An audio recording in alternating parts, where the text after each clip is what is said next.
नमस्कार सब गोटा के। हम रीता झा आइ एकटा होली के गीत लऽ कऽ आयल छी। एहि गीत के रचनाकार छथि अपन सबके प्रतिमा झा प्रांसी। हुनके ई रचना छनि, हम गाबै के प्रयास करै छी।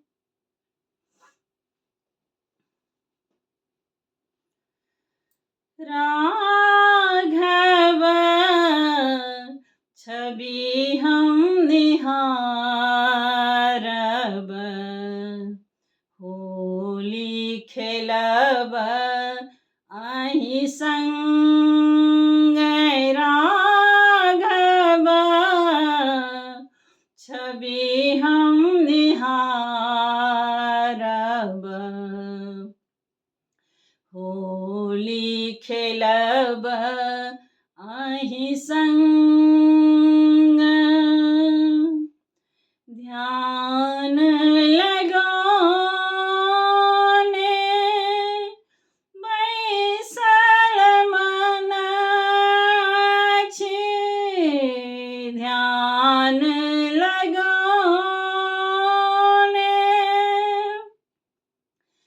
बैसल मन अछि, वेदना भरल अछि रंग, वेदना भरल अछि रंग।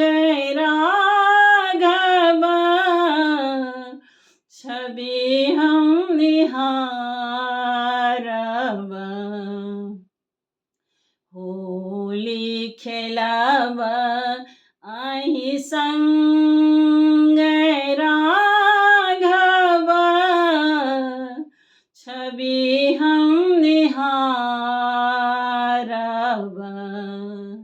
होली खेलब अहि संग। तिरगी जीवन गर्त भेल अछि, तिरगी जीवन गर्त भेल अछि, भरि दिया जीवन में रंग, भरि दिया जीवन में रंग। राघव छवि हम निहारब, होली खेलब अहि संग। राघव छवि हम निहारब, होली खेलब अहि संग। मन में बसल अछि प्रियतम हृदय के, मन में बसल अछि प्रियतम हृदय के।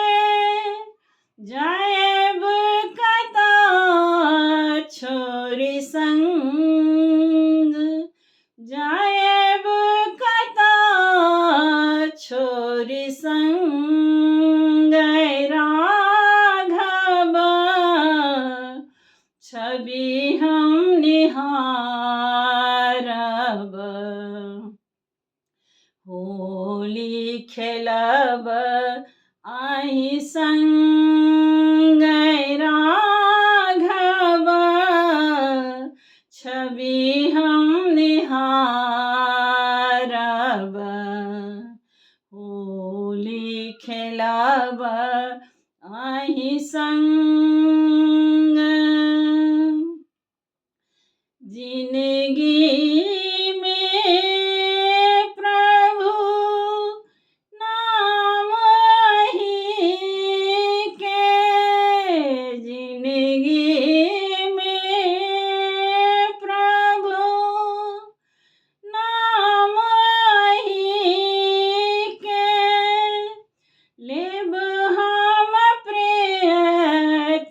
राम संग लेब हम प्रियतम संग राघव छवि हम निहारब होली खेलब अहि संग राघव छवि हम निहारब होली खेलब अहि संग होली खेलब अहि संग